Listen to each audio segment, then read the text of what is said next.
slideshow. It's kind of messing up. So just a quick disclaimer. So I'm going to go over a lot of information. I'm going to talk relatively fast. At the end, I'm going to go over some questions. If you have a notebook, I suggest you take out a notebook and take notes on this stuff. That's the best way you're going to get the most out of it. Just a quick disclaimer. I'm not a CPA. I'm not an attorney. Please consult professionals for all legal and tax advice, including contracts, profits, any matters that the law deems necessary. Taking this course or this class today does not guarantee results or success. Your results and success is largely based on how much you put into it and ultimately your own responsibility. So, overview of the class today, we're going to be talking about wholesaling fundamentals. I just feel like I have to go over that real quick just so everybody's on the same page, because a lot of people don't understand how to do an actual wholesale deal. I actually got a call the other day from someone. He was trying to wholesale me a property. He's like, yeah, I'm going to get 22 properties under contract. And I'm like, okay, this doesn't sound like you're doing anything. He had never done a deal before. And he told me the address of the property, and I started asking him more questions about it. And it turns out that the property's listed with a realtor. And I'm like, dude, you can't wholesale. I mean, I guess you can, but if you're wholesaling a deal, you probably shouldn't be trying to wholesale properties off the MLS for your first deal. And it was also a lot, meaning like a vacant parcel of land. So he was just calling around looking for buyers. I mean, I can't blame the guy. He didn't know what he was doing. He was trying, but he just didn't really have the whole fundamental process. I started talking to him about a couple different things and just like saying, hey, you got to find your own deals. They should be off market. You don't really need to talk to a realtor about like finding these deals. If the seller's represented by a realtor, you're probably not going to be able to wholesale it. And he's like, oh, okay, now I get it. So, or at least he got a bigger part of it. So we're going to talk about real quick wholesaling fundamentals. Then we're going to be going, what is probate? Why probate?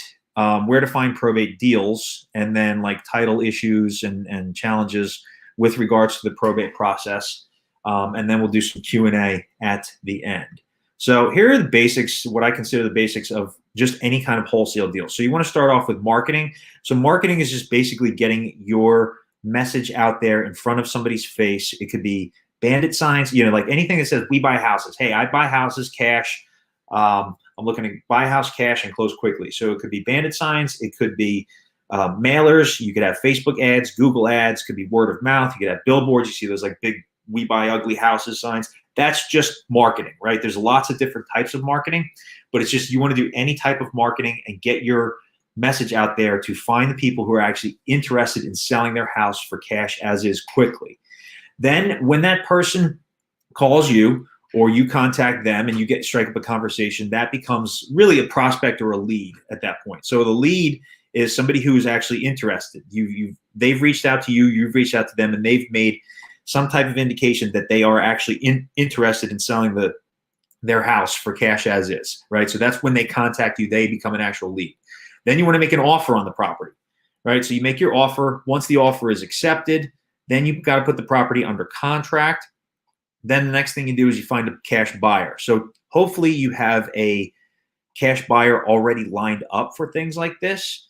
There's different ways of finding cash buyers. That's like a whole other class. But you want to get a cash buyer. You want to get a deposit from that buyer. Then you order the title for the property. And then you do any conveyancing and clear any title issues. And then you go to closing and you get paid. Right. So what you're doing is you get the contract, you get your property under contract with the seller, you find a cash buyer and you assign that contract to the cash buyer. And when you assign it, you collect an assignment fee. So if you have a property under contract for $50,000 and you find a cash buyer for $60,000, the difference is your assignment fee, which is $10,000. So you should make $10,000 on that deal. Okay. That's just a basic example. These are basic examples of marketing. So bandit signs, like we buy houses signs that you see up all over the place on telephone poles, direct mail, anything that's like a mailer, any like letter, internet leads. So you could be on Google, Facebook, any type of we buy houses. You see it pop up probably on your newsfeed a lot. I get it on mine. Word of mouth is great. I mean, I've done deals with my barber where I told her, hey, I'm like buying deals, I'm buying real estate. And then all of a sudden he came in and he said, hey, I know this guy selling, I know that guy selling. So I've done actually like 3 or 4 deals with them, and one year it netted like $60,000. So I'm not saying that to brag. I'm just saying that when you go to your barber or whoever you talk to, you should be telling them that you buy houses for cash as is, so that they know that you're the person to go to and people bring you deals. Then there's SMS texts. I'm sorry, social media posts. So social media posts, you can just post on your Facebook. You can post on Instagram, say, hey, I buy houses. Then you can do also SMS texting. So that's a little more advanced, where you can buy what's called, you buy a list of sellers, potential sellers or homeowners, and you do what's called skip tracing. So you find their information, you find their phone number and possibly their email address, and then you send them a cold text and say, hey, I'm looking to buy a house in this area, or I'm looking to buy your property specifically at 123 Main Street. Do you have any interest in selling? So with regards to this, there are different processes. I wouldn't recommend doing it from your phone. There's different apps and there's different websites out there that handle all of this. You can have VAs, which means virtual assistants, do these texts for you. That's what I have done. And you can send out like hundreds to even thousands of texts every single day and prospect for people like that. The next one is cold calls. So cold calling is pretty simple. You've never talked to the person before. You have their phone number. You got their phone number from a skip trace list, and you call them up and you ask them if they want to sell their property. Then there's newspaper ads. I don't do any of that. Craigslist ads, you can post on Craigslist ads. You can go door knocking. I actually have a guy, he actually goes out once a week and goes door knocking, maybe once or twice a week. He also hangs some Bandit signs for me.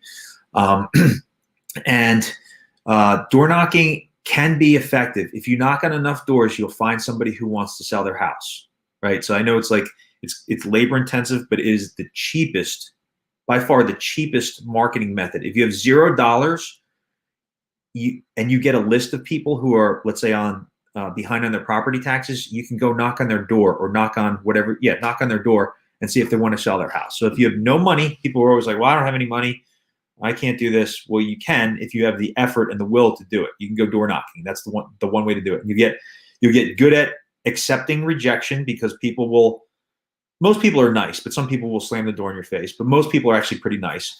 But then you'll get really good at just talking to people, and you'll get good at sales. Another thing is TV, radio ads, and billboards. And I believe some companies do that. Like you've probably seen like the We Buy Houses, We Buy Ugly Houses.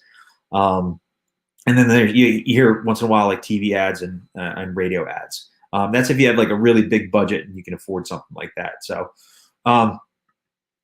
one more type of marketing that no one really mentions is the follow-up. So more than 50% of the deals that I get is from follow-up over time. Like I talked to people, I closed deals last month in September and October that I've been working on since February. So a lot of these deals, they take a long time. They'll take, 4 to 6 months. A lot of times from the first time that you speak with them, the first time you call somebody up or you talk to somebody and they're like, well, I don't know. I'm not ready to sell my house yet. You call them up a month later. I'm not ready to sell my house. I'm not ready to sell. You call them up 3 months later. Yeah, I'm thinking about selling my house. And they also get bombarded, not just with you, they get bombarded with 50 other wholesalers that are looking to buy their house, right? And then something changes, something happens where they make the shift that they actually want to sell their property at that point. So that's when you can actually work on getting that deal under contract and capitalize on that. So those are just like basic wholesaling fundamentals. So here's like an analogy I like to put up is, will you get good at basketball if you shoot the ball only once? No. So if you go door knocking once and you don't get any deals, you might get discouraged. You're not going to succeed. Okay. If you make cold calls for one day and everybody hangs up on you and and tells you to go, pound salt, then if you get discouraged, you're not going to succeed. If you practice every day and do something for several hours, you will get really, really good at it. It's just like anything else, whether it's, a sport, some type of athletic thing, marketing, business, anything. It's about consistency and follow-up. Okay. So the next thing I want to get into, and then we're going to get into the actual probate session, is motivated versus distressed sellers. So you need to understand the difference between motivated. People are always like, oh, I want a motivated seller, motivated seller. Well, there's a difference between being motivated and being distressed. Okay, so these are some examples of motivated sellers. So it's somebody who has good credit. So they might be motivated. So it's pretty much anybody who sells their house with a realtor, right? Or doesn't really have to sell their house. That's just like the best example of a motivated seller. It's like you call somebody or you text them and you say, hey, I'm interested in buying your house. And they'll come back, well, if the price is right, I'll sell it. Okay, that's fine. They still might be distressed. They might be like just putting up a front, but you're going to have to weed through that and determine whether or not they're motivated or they're actually distressed. So they could have good credit. They could owe a mortgage on their property, but they're current on the payments. They own the property free and clear, but they don't owe any back taxes or no other debt on the property. It could be for sale by owner. So for sale by owner are just basically realtors' nightmares. They're like too cheap to list a house with the realtor. They want to save their 5 or 6% on the realtor, and they think they can do it themselves. Typically, unless it's a really hot market like it is now, you're not going to be able to sell your house on your own because a lot of people just don't know how to do it. You can't market it. You don't have to sell the property or leave the property immediately. You might live there as an owner occupant. Any landlord with a paying tenant is typically not distressed, even if they're behind on some of the bills, on some of the property taxes. They're not necessarily in a distressed situation because they can always, a lot of times people will pay their property taxes like a year later, maybe even a year or two later. They want the cash flow. They want that, $1,000, $1,200 a month that they're getting, and they don't want to pay the property taxes, but they will eventually before they lose the house. It's when the tenant wrecks the property. It's when the tenant leaves. And then the landlord is three or more years behind in their property taxes. That's when they say, oh, geez, I don't want to deal with this anymore. Now I don't want to deal with having to fix things. I don't want to have to deal with late payments. I don't want to have to deal with tenants. That's when it shifts from being motivated to distressed. So that is where we want to find our actual sellers. So these types of sellers, they have to get rid of their property yesterday, right? That's like there's like a burning, lingering pain in their mind where they just want to get rid of their property as soon as possible. So a lot of times these are probate deals. So with probate, it could be any one or more of these combinations that I have listed up here. So they could be behind on the property taxes. The property's in poor condition. It could be up for sheriff's sale in a couple of months. Anybody who's up for sheriff's sale and they live in a property, they are really distressed because now they have to worry about, where am I going to live? Oh my God, the police are going to come, the sheriff is going to come and kick me out of my house and I'm going to be homeless. That's real distress. So it could be up for sheriff's sale, tax sale, judicial sale, upset sale, repository sale. Those are all fancy names for different types of tax sales, basically. So somebody owes property taxes and they one of them, I forget the difference between all three, but basically one of them is the property is free and clear besides the taxes. So they owe typically 3 years or more. This is in Delaware County. In Philadelphia, it's a little different. But in Delaware County, if you owe 3 years or more on your property taxes, it's going to go to, I believe, the judicial sale. Then the upset sale, and I think the judicial sale and the upset sale, I might have mixed up. But the other one is there are other liens on the property, but they're still also behind on the taxes. So one you get free and clear, one you get with the possibility of other liens and liabilities associated with the property. So even though you buy the property at the tax sale for, let's say, $20,000, right? And you think you got this great deal, there might be $100,000 mortgage on the property that you were not aware of. So, and then the repository sale is all the leftover junk that didn't sell at those sales goes to the repository sale, or things that may have been delayed or postponed from those sales. That goes to the repository sale. It doesn't mean that there aren't good deals there. It's just kind of like the after, I call it like the afterthought sale.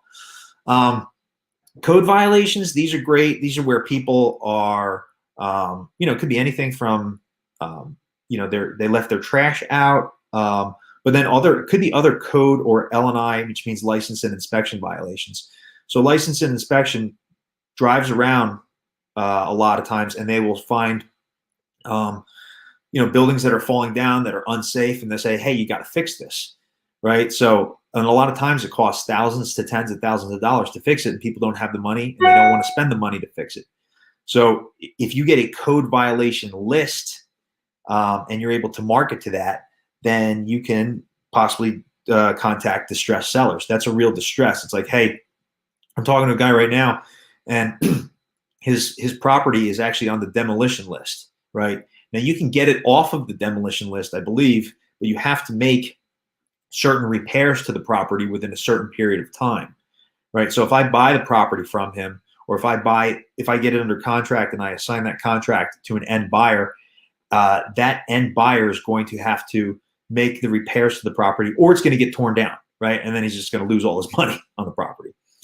The other things are like divorce. I don't deal with a lot of divorce because a lot of times there's no equity. When people get divorced, they just kind of like run up all the credit cards, they run up all the debt, they stop paying everything, and it's not really when you're dealing with for wholesaling, especially, you want to deal with stuff that has equity in it, so you can assign that to somebody who's going to make a profit off of it when they buy it and fix it up, or when they buy it and rehab it and rent it out. Also behind on mortgage foreclosures. Usually you do stuff like that if there's a smaller mortgage. Anybody who has also medical issues, it could be just something as simple as I can't get up the stairs anymore, right? And they need to sell their house. And then just to kind of quickly go down this list, and then I'll get right into get more into the probate stuff. So high equity, tired landlord, out of state absentee owner. A lot of you guys have probably heard this stuff before. Vacant property, hoarders, and a bad partnership where two people try and buy. And I've done this before. Two people buy a single family house and they think they're going to cash flow and get rich off of it. And it's really a bad idea. I did that actually with a friend of mine when I first started doing real estate. And I'll tell you now, and I'll tell you most people don't do this. Do not buy a single family house with another person. It's just going to be a bad partnership. If you're going to do it with multi-units, 10 units, 12, 100 units, something like that. All right, moving on. Let's get to what we're really here for today. So probate. What is probate? So probate is, and this is just a Google definition, probate is the legal process of proving the last will and testament, which means verifying the will is legal and the deceased person's intentions are carried out. Probate also occurs if there is no will, and a probate court must decide how to distribute the assets to the deceased estate to his or her loved ones. Okay, so what happens is when somebody passes away and they have a will, and in the will, the person is they name what's called an executor to that will. The reason why the whole probate process exists is because let's say if somebody's mom passes away and then she has two children. Okay, let's say her husband passed away a long time ago. She's the only person who owns that house, and now she has two children. Okay, so very simple. So if she passes away, who gets the house, right? Well, one person might say, well, I lived in the house with mom. I'm the one who took care of her. I did all this and that. I own the house, right? Well, she may have had a will that said otherwise. The will may have said the other child is supposed to get everything. So that's why the whole probate process exists. It prevents heirs, basically heirs, from stealing from other heirs. So that's why the whole thing exists, really, to begin with. So why are probate leads so good? Well, because typically the seller inherited the house and they don't want it, right? So a lot of times they don't live there. They don't want the house. A lot of times the house has equity in it because a lot of times when people pass away, they're older, right? They own a house. They've paid it off. They might be 70, 80 years old or whatever. And the house has equity, but they have not done anything in terms of like cosmetics, or there's a lot of times deferred maintenance on the property. So now you're just dealing with this house. It's vacant. It's run down. Not I don't want to say run down. Sometimes they are run down, but it's just the property is vacant. It needs a ton of work to upgrade and update, and like you just don't really want it, right? So what do? You want to sell it. So that's why probate leads are so good. So then not every single probate lead is going to be a good wholesale deal. There's a difference between a retail probate situation and a wholesale probate situation. So a retail probate situation would be the house is really in livable condition. Somebody can move in, and it's anywhere from minor cosmetics to completely renovated. That's like a retail deal. It's like somebody will buy the house and they'll be like, yeah, the kitchen's maybe a little old, whatever, the roof's a little old, but I can live in here and I can still live here for the next 10 years without having to do anything to the property, right? Or I'll upgrade it as I go.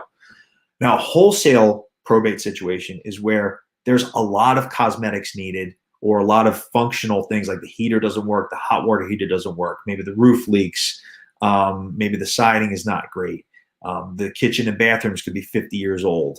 There's holes in the floor, and that's kind of like a good situation in terms of wholesaling, because that person the person who inherits the property cannot afford to spend $50,000 to renovate this property and put it back on the market and then sell it for top dollar, right? Or they just don't want to. Maybe they have it, or they just don't. Typically, people just don't want to. They don't have the money, and they don't want to sell it. They don't want to put the work in to do it. They just want to get rid of it. So here's the basic probate process. This is like real important to understand. So number one, you need a dead person. Like, I hate to say it like that, but you need a deceased person. That is the first step, right? Then a living person, usually a relative, must open an estate at their local register of wills. So that alerts the register of wills is basically the governing body that says, okay, we're going to make sure that this person's heirs, the money gets distributed, or whatever, their last wishes gets distributed to their heirs, right? So that costs about between $300 and $500 when you open up an estate. I don't know why it costs so much, but it just does, right?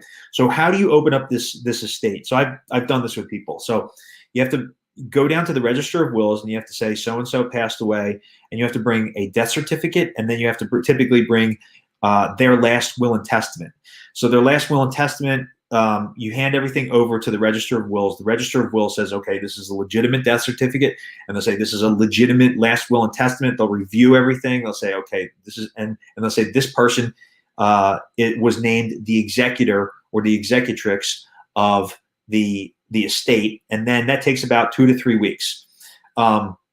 Typically because they're backed up, or I don't know why it takes 5 minutes to verify this stuff, but they got to do all that kind of verification process.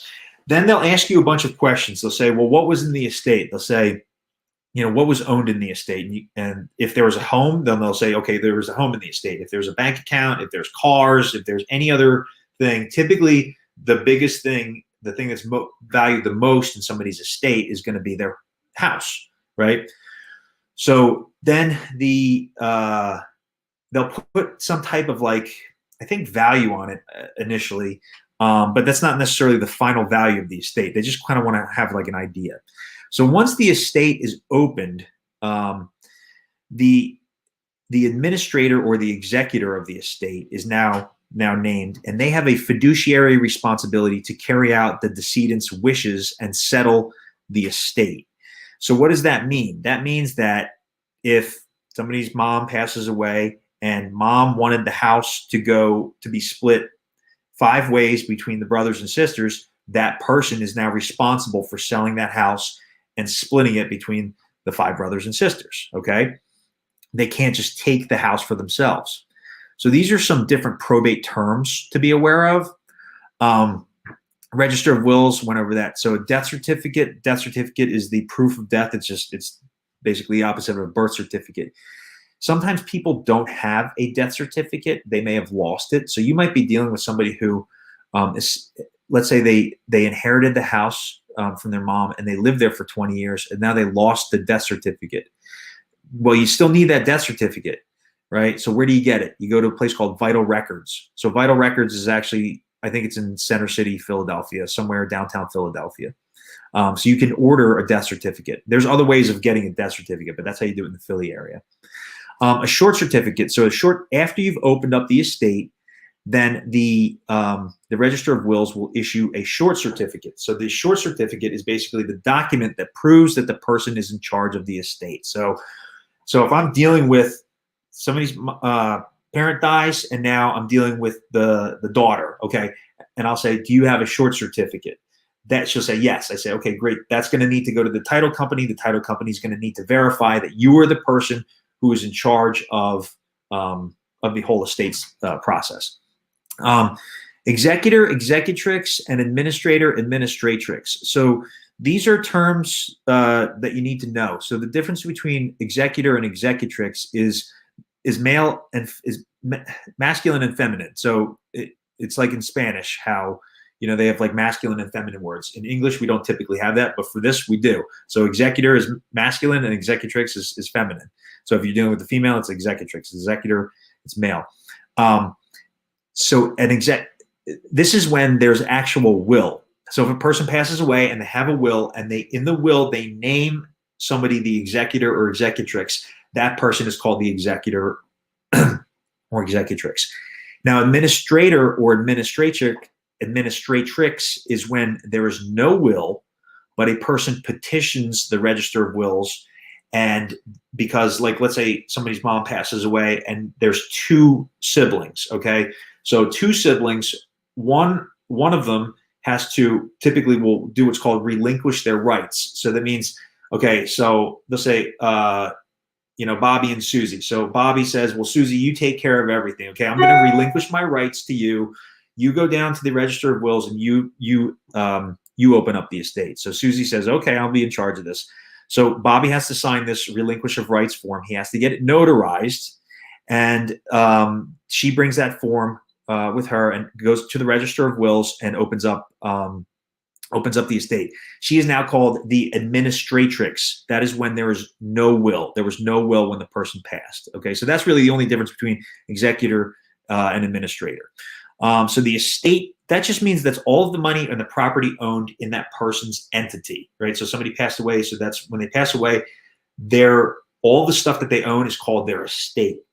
You also need what's called an estate account. So when somebody sells the home in the estate of Mary Smith, they don't get, the son or daughter, whoever the heir is, does not get a check written to them at settlement. The check is actually made out to the estate of Mary Smith, right? So that's very important. They have to open up a bank account with that estate. And so they have to, the best way to do it is you just go down to the bank and you tell them what you need. You have to get like some type of tax ID number, but a bank will, different banks have different procedures for that. It's a little different than opening up a regular bank account, but it's kind of like opening up maybe like a business account, like with an LLC. You need to show that, you're going to need to show your short certificate, the death certificate, and some type of tax ID number for that.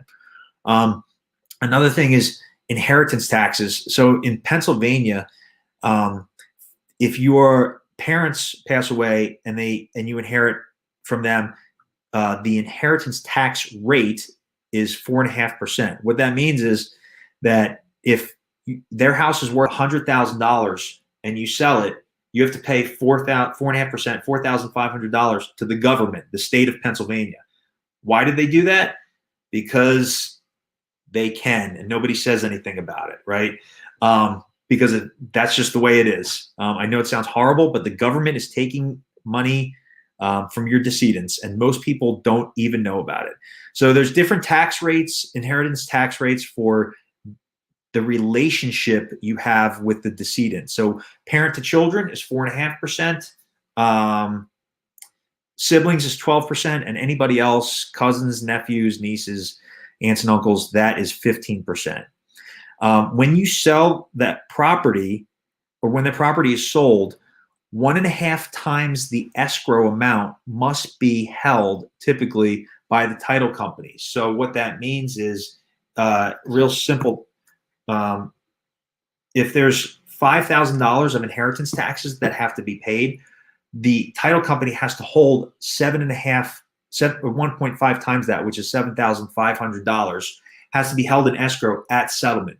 Why is that important to know? Because when you go to these, when you're talking to somebody and you're selling the house and they think they're going to walk away with $10,000 or whatever, and there's a $2,500 difference that has to be held in escrow, they need to understand that, and they need to understand why that's going to be held in escrow and what the process is for that. So what happens is when you file inheritance taxes, you typically need a probate attorney to do it. And it costs anywhere from $600 to $10,000, depending on the size of the estate. It could be even more. But typically it's a few $1,000s, right? So the probate attorney files the inheritance taxes and sends it off to Harrisburg, the PA state capital. Harrisburg, then they take their time. About 6 to 9 months later, they send back a notice of appraisement. The notice of appraisement says that, okay, yes, the property was worth $100,000, and we will accept $4,500 as the amount that's being paid, that's owed to us. Or they might say, no, there was another bank account that you never reported that had another $100,000 of cash in it. So we need this amount and this amount and this amount. And typically that's why the title company has to hold an escrow amount, because when the notice of appraisement comes back, if there's more owed, then the title company is on the hook for that, and they have got to pay all of it, right? Or they've got to pay whatever they have in escrow. So again, the estate tax, an estate typically goes to next of kin. So if a husband if a husband or a wife dies, a spouse dies, the spouse inherits everything. They don't have to pay any inheritance taxes. Again, kids, 4.5%, siblings, 12%, anybody else, 15%, regardless of your relationship to them, or how close you thought you were to them. I'm just going to go over like a quick example here. So if a mom dies and in the will, the daughter is named the executrix, and let's say there's 2 heirs and the daughter, so there's 3 heirs total. The daughter is also the executrix. The daughter must sell the property and split the property 3 ways. Now the inheritance taxes are 4.5% in Pennsylvania, so 4.5% must be held in times 1.5 must be held in escrow unless a notice of appraisement is provided to the title company. And that almost never happens within the time of settlement. So when you're dealing with these leads and you're dealing with these probate issues, make sure you let the people know that there's going to be inheritance taxes, because people don't even know about inheritance taxes, and that there's also going to be an escrow associated with that. So I know we're kind of running short on time here. So where do you find probate leads? I get them from a place called alltheleads.com and another one called Foreclosures Daily. You can order them there. And let me just show you real quick.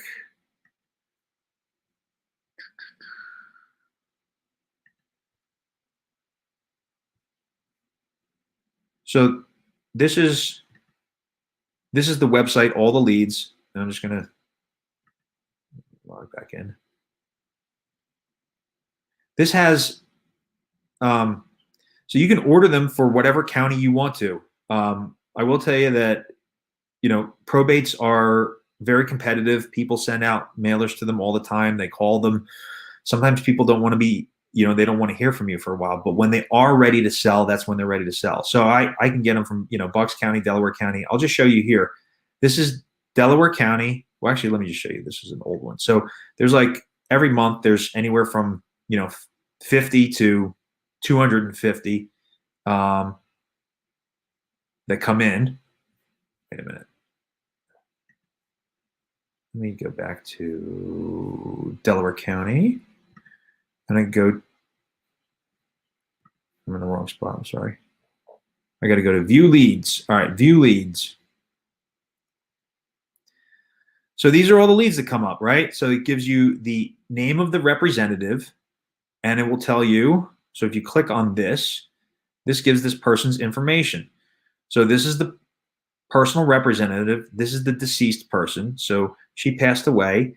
That was the address. That was her last mailing address. She may have owned it. She may not have owned it. We don't necessarily know that.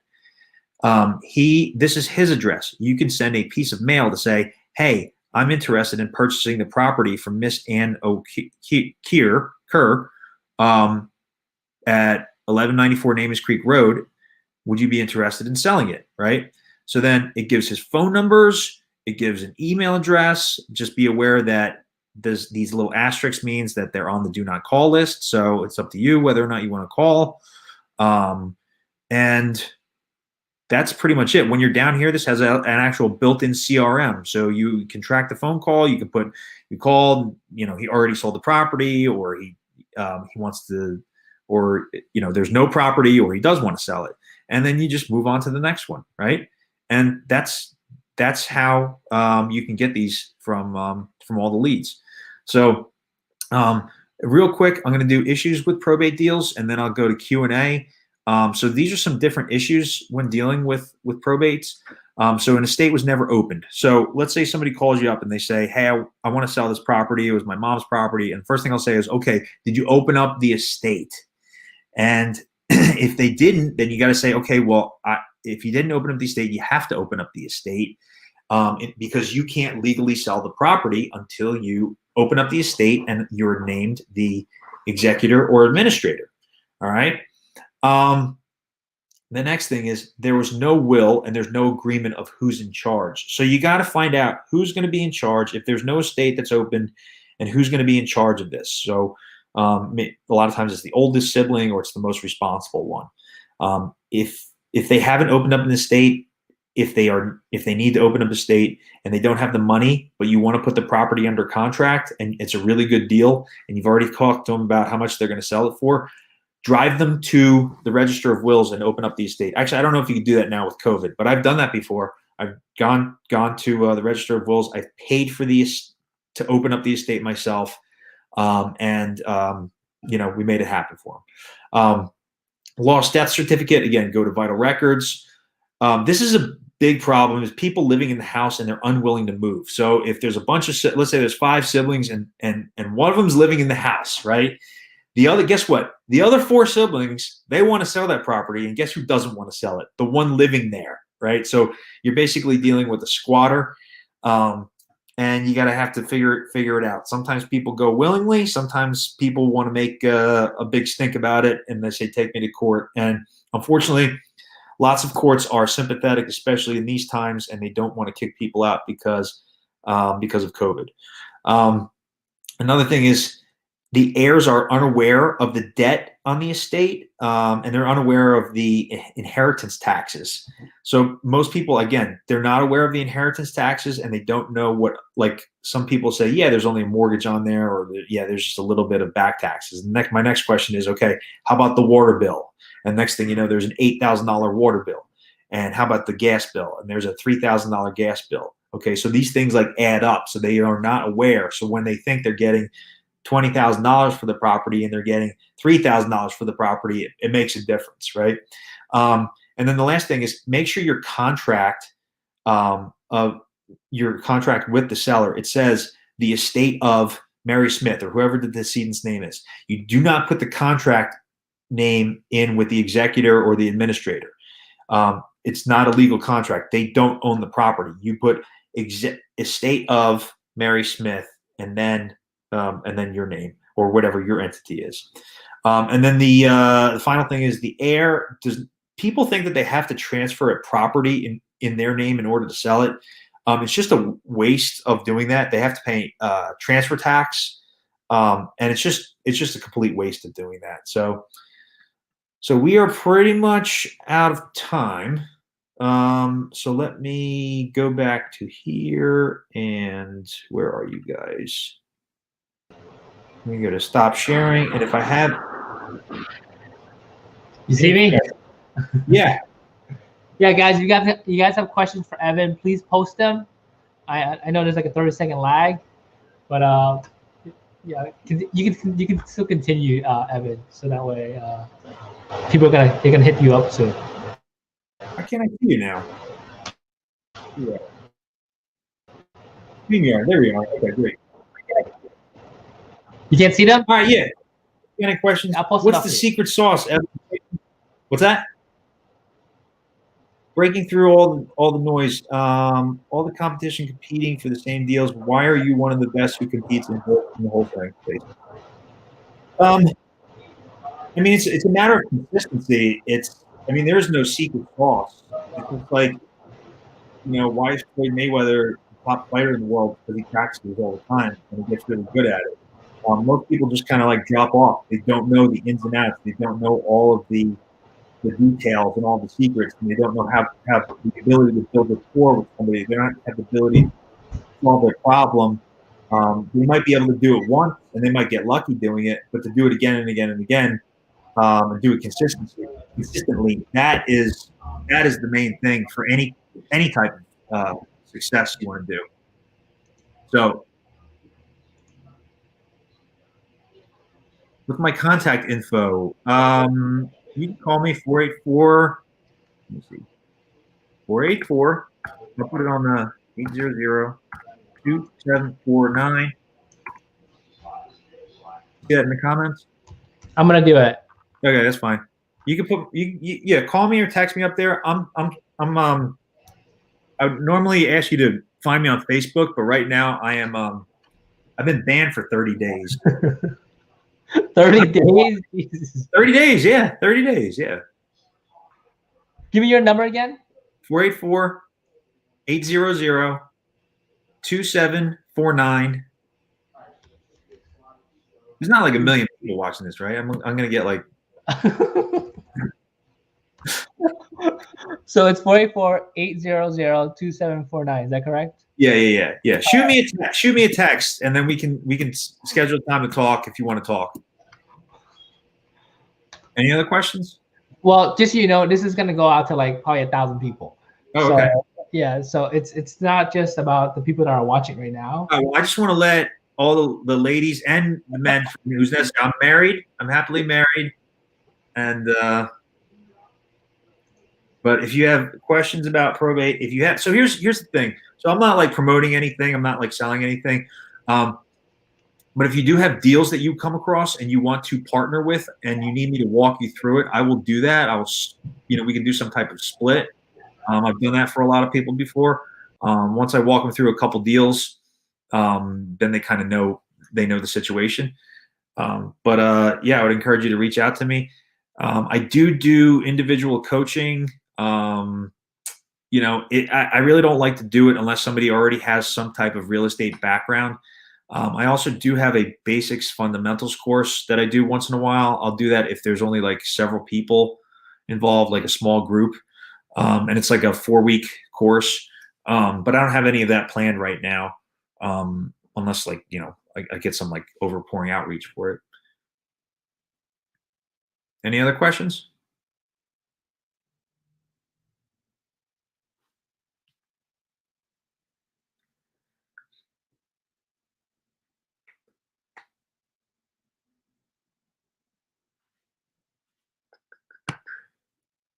All righty. Well, I hope everybody enjoyed that. I know there was a lot of information. And I went over a lot of stuff.